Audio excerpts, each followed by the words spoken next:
Hi Ashvin, how are you? Good. What's happening? Sorry about the weird technical glitch. I don't know why we couldn't connect, but yeah, good evening everyone. Thank you for joining us on Instagram Live. So last week we had this lovely conversation on Clubhouse on the club Views and News with Ashwin. And after quite a few people expressed a disappointment of not being able to attend or hear it, and as we know, Clubhouse doesn't really record anything or leave any traces behind. So we thought it might be nice to have a chat over Instagram. So thank you, Ashwin, for taking the time out yet again and joining us.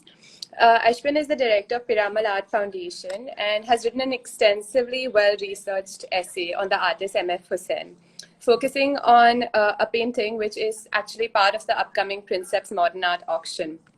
The article can be viewed on prinseps.com under the magazine section. So without wasting much time, welcome Ashwin, and let me start with asking you on the research process for this particular article. And how long have you been researching Husain and the progressive artist? Sure.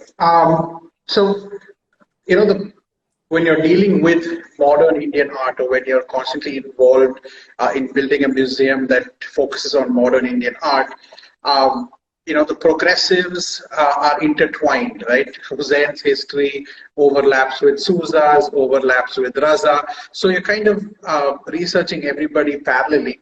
But it was very interesting that when you guys approached me saying, could you write a few lines about this work? At first, the work, it's any other Husain from the 1950s. But then when I started to look at it and start to understand what it was, I realized, there's something about the subject. There was something about, what he had painted.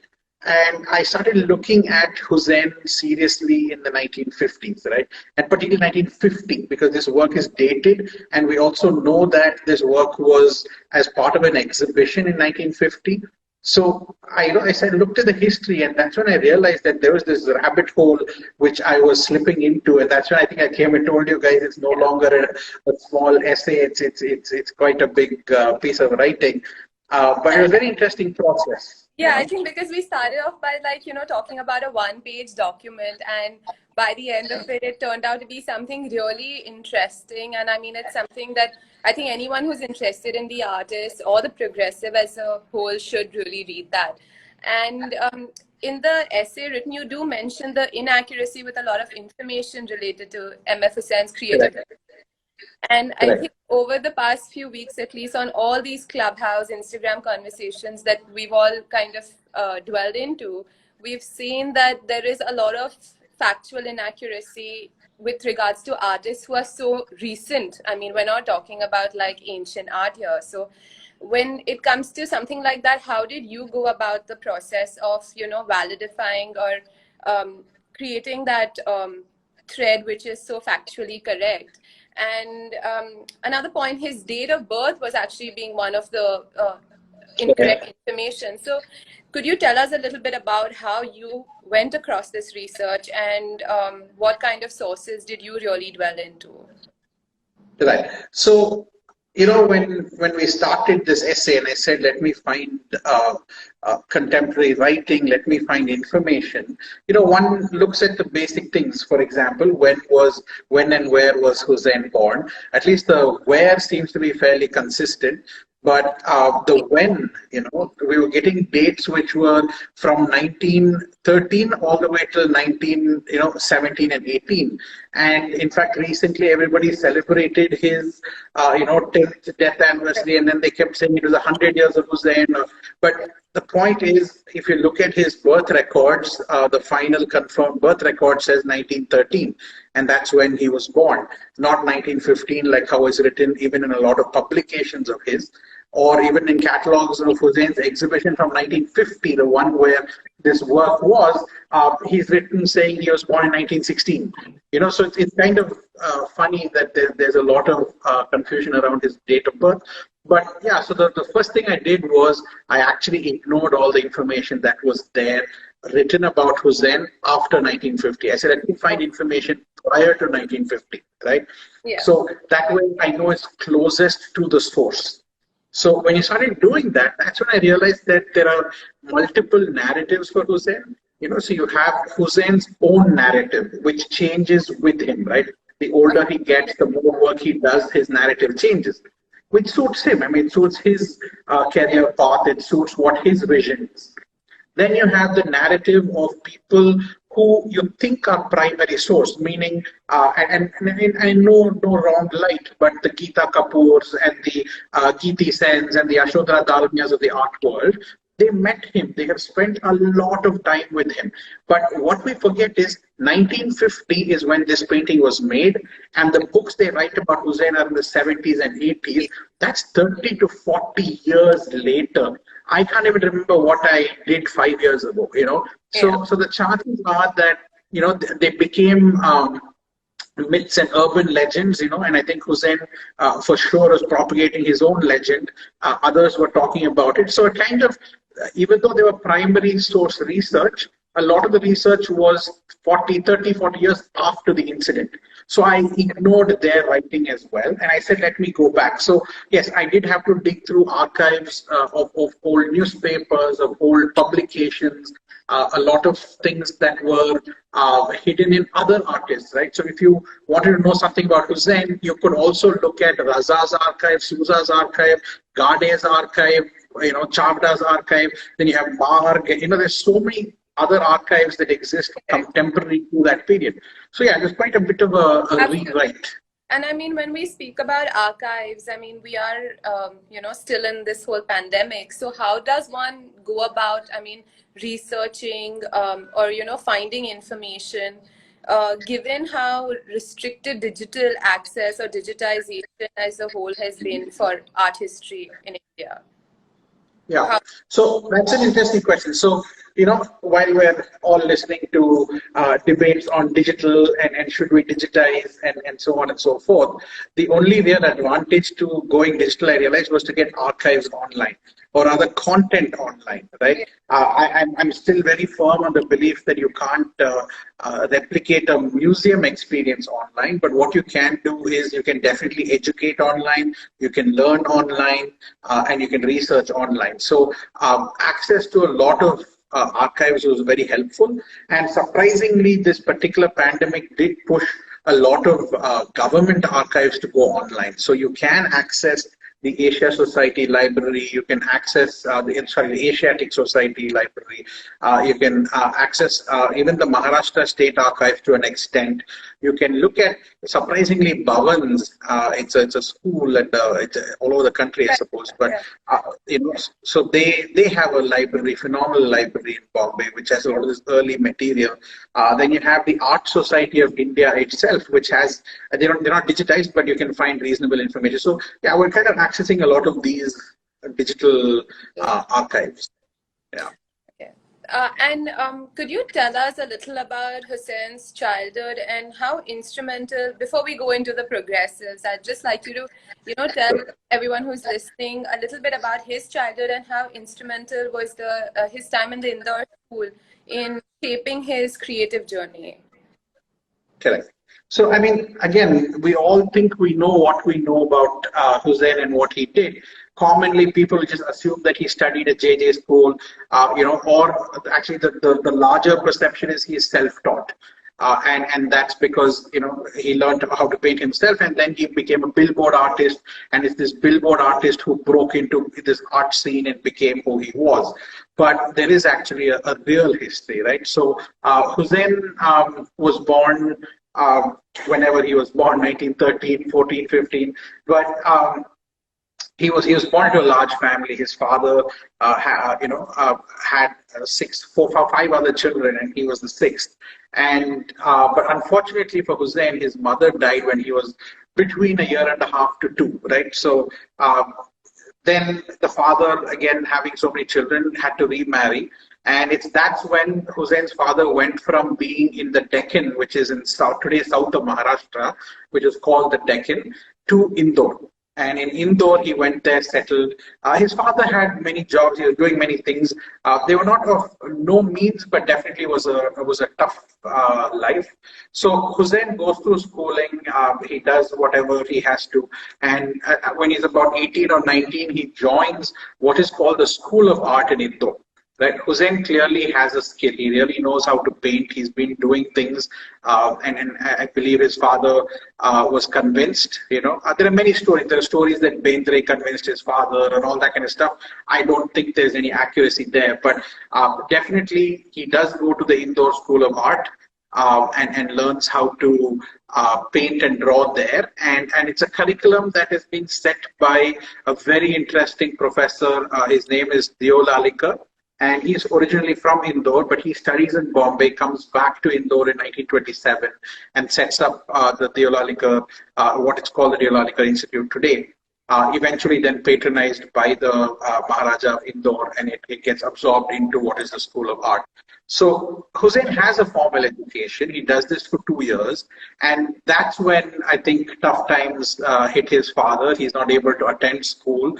You have to pay a fees, right? And although it was nothing in those days, you still had to pay a fees. So he discontinued. And then that's when in 1930, around 1937, he decides, okay, I want to be an artist. And that's how he comes to Bombay. Right. So there is a bit of an art career before he comes to Bombay. And when he's in Bombay, he joins cinema hoarding, billboard, poster painting workshop. Because I think when in your essay, you kind of, the general notion for anyone who's just, not really reading art history or studying art is that Hussein studied and did his formal education in JJ College. And for the others, it's that he was a self-taught artist.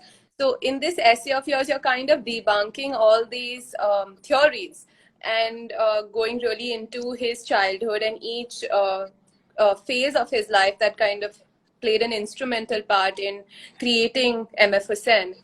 And that brings me to the next question, which is, what was the role of Walter Langhammer in influencing Husain, if any, or on any of the other progressive? How instrumental was he in this creative journey? Yeah. So again, it's not. I'm sounding like somebody who's just kind of randomly refuting everything that's been written in Indian art history, but I'm not. So see, one has to understand who Langhammer is, where he comes from, and what he did. Right. Certainly, his contribution was very large. I mean, today, if you look at how histories are written, it's always written favoring people who contributed to the most, right? And Langhammer did contribute quite a bit towards the development of the progressives, right? He necessarily wasn't involved in art in Bombay in general, but he did help these 6 or 7 students who were very keen to look at the modern narrative. So Langhammer, actually, he comes from Austria. He flees Austria when Germany attacks, and he comes to Bombay, as did many people who were in the art world in Europe at the time. A lot of them were Jewish. Some of them were anti-Nazi. So they all land up in Bombay, and eventually they all go to internment camps, which is all over the country. They were even in Yerkad had in Tamil Nadu had an internment camp where a whole bunch of these Jews and non-aligned non-Nazi Germans were coming in and working. And so anyway, so then sometime in early 1940s. Langhammer ends up getting a job with the Times of India.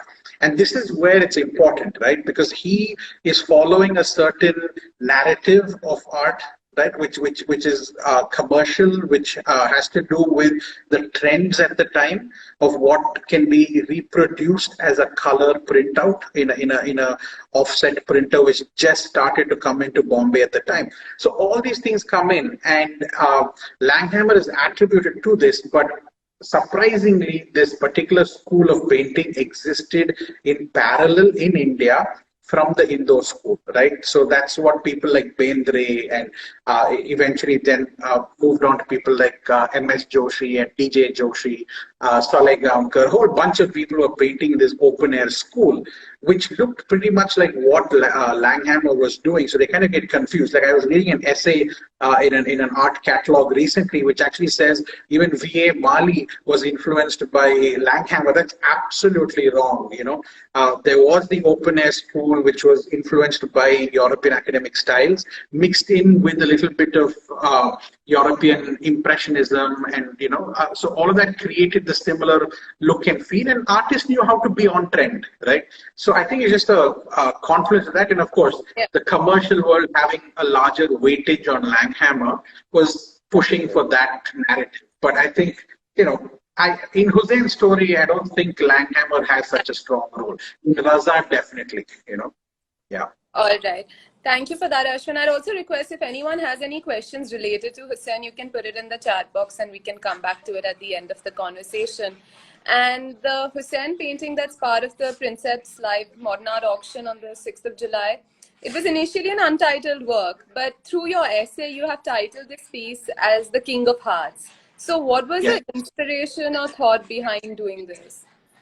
Right. So, the idea always was, when you look at an untitled painting, you always wonder, artists, it's very easy for artists to say untitled, but they always have something running in their head. And so I was wondering, what was Husain doing while painting this? And the subject of the work is very simple. You see a king, you see the queen, you see their son Jack, you see an elephant, you see a horse, and you see a big heart, right? And it looks like a playing card. Imagine a playing card that has all the faces in it rather than just single cards. And Husain, is the king of our hearts in the sense when it comes to the art world, when it comes to the one name that we all know, it's MF Husain, right? If you told people S.H. Raza, not as many people would know, but if you say Husain, everybody knows Husain. So he is the king of our hearts in the art world. And, the subject of the painting was that, the king of hearts. I thought it was a fun play, and it's always good to give a name to a painting rather than say, this untitled painting by Husain. It's always odd, right? So, yeah. Yeah, absolutely. And I mean, I think the way you've deconstructed the entire painting and connected it to his, his creative journey from Indore to his time, working on the billboards in Mumbai and Bombay Art Society as well. So could you tell us a little about how he went from being, showcasing his first work in Bombay Art Society to actually joining the progressive artists group formally? Of course. So Husain, as we know, he was painting billboards, and then he actually in 1941 got himself a more of a permanent job at a furniture showroom, furniture designer.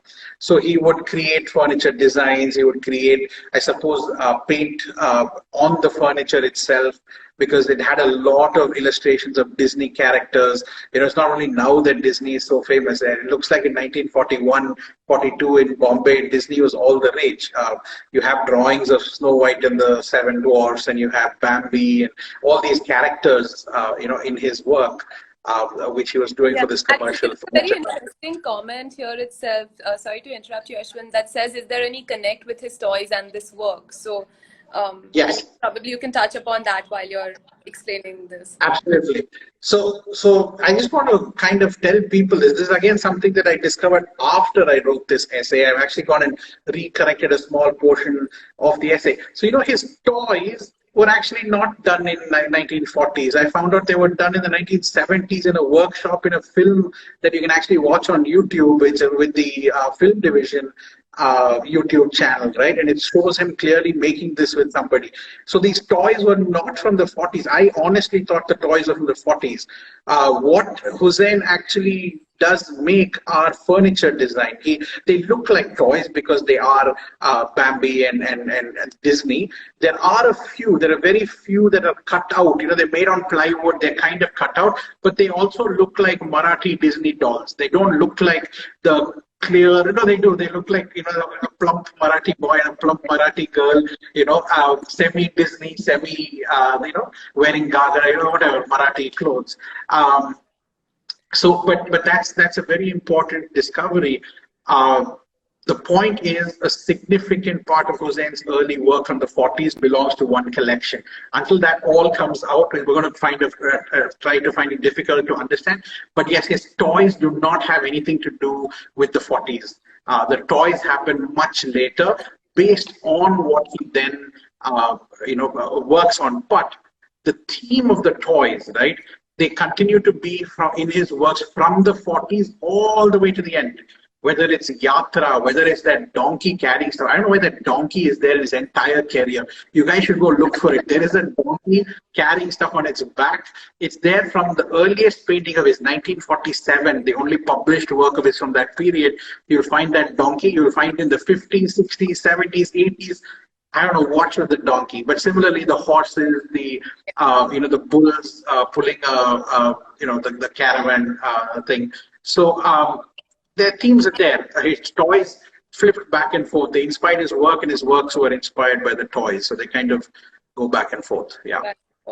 Yeah. I think even the horses, for a lot of people who may not have studied the artist, I think when they see a painting, a modern art painting of horses, they just directly say that it's MF Husain's. And before we conclude and take any questions that are raised, I'd just like to ask you for your opinion with authenticating an Husain painting. Like, what according to you are the characteristics that one should look for, and how can one say that, okay, this is a Husain artwork?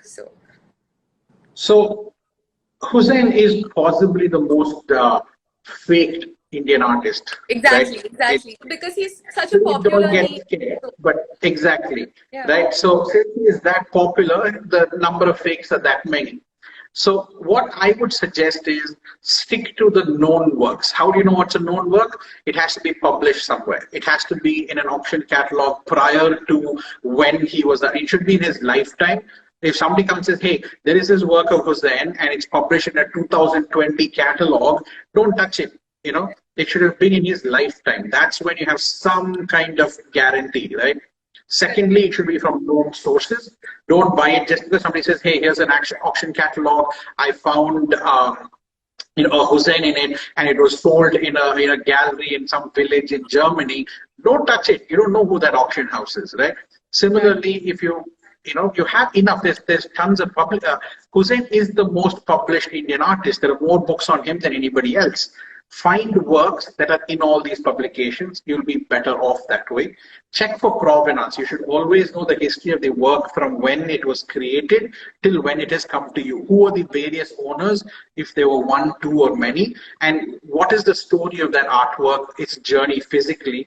These things, if you check, you should be okay, buying. And that's why auction houses are great, because auction houses are not great because they're auction houses. They're great because they put the work out there in the public, and the public has a period, 15, 20, 30 days to come and say, I object, So, and as long as that's there, and auction houses have a lot to lose if they do sell fake work. So I think it's a very reliable source to look at for buying any works, particularly if they're Husain.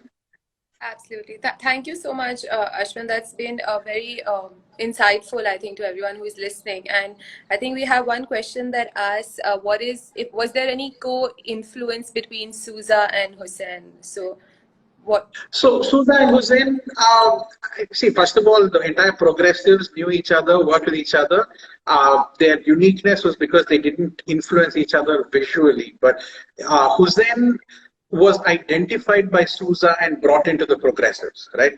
Souza, and this is why when Husain in 1947 had his first exhibition at the Bombay Art Society, Souza had gone there and spotted Husain's works and said, hey, this guy's works are very good. He should be part of our gang. So Souza and Husain possibly were closer than the other artists in that group, right? For example, Souza and Raza and Ara formed it, but Husain and Souza had a closer connection. They traveled together in the 1948-49 period to Delhi.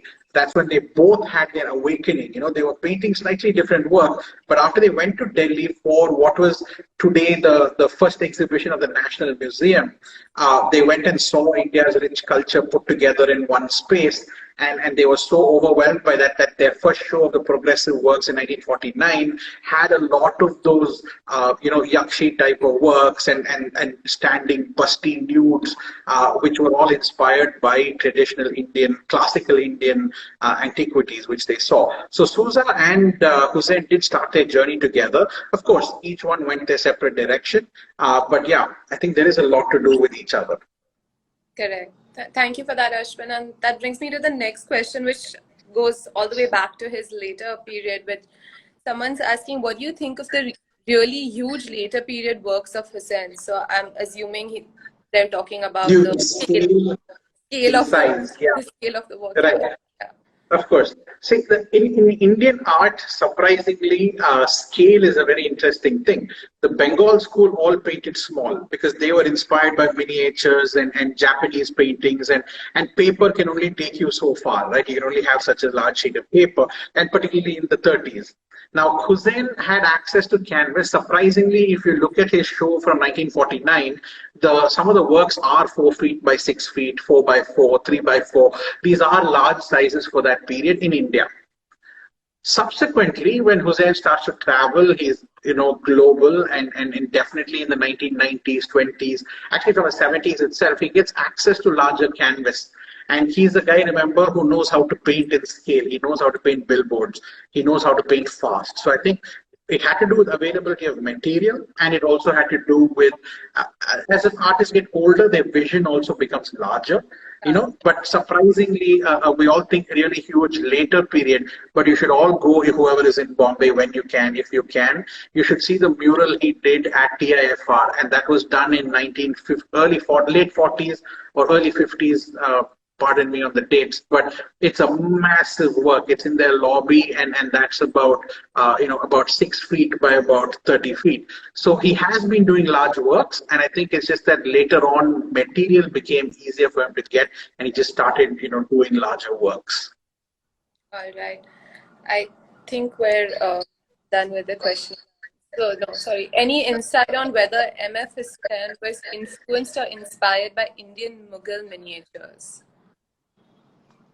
Husain, surprisingly, Mughal miniatures, not so much. I'm just looking at his works and saying that, most certainly in the Bombay school, if you studied at JJ School of Art in the 40s, as did Souza, Raza, Gaitonde, Raiba, Prabha, all of them, they were influenced by it because of their teacher, Ahivasi, who made them look at miniatures.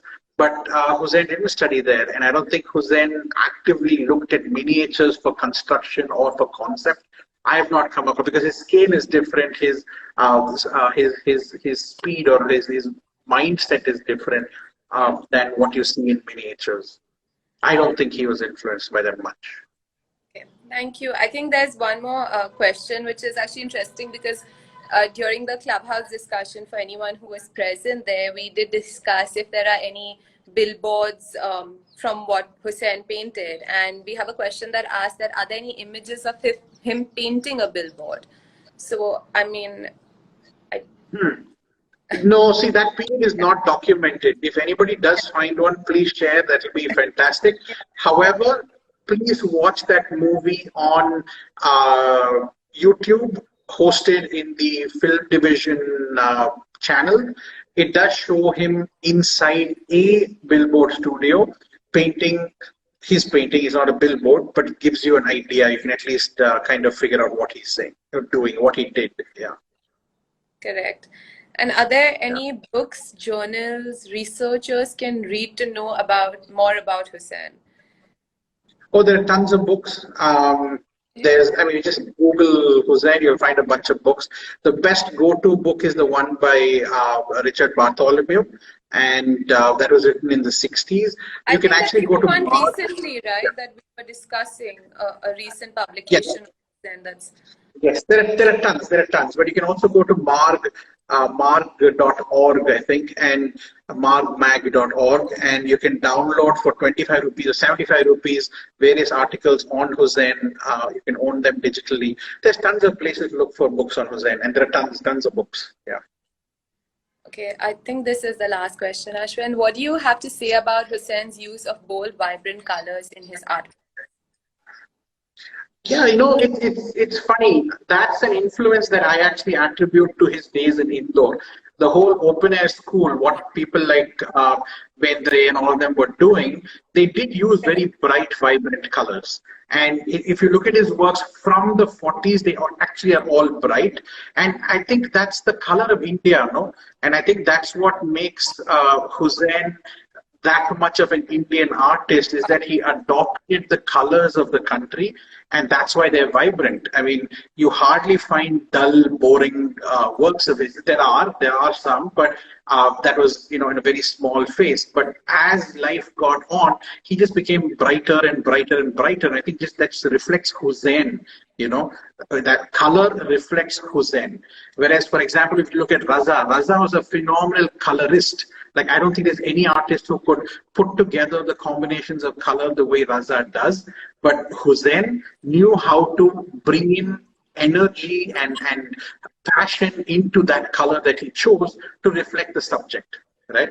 So I think it's part of who he was. Yeah. And to conclude, how would you best describe Husain's art? Is it based on motifs or somewhat cubist?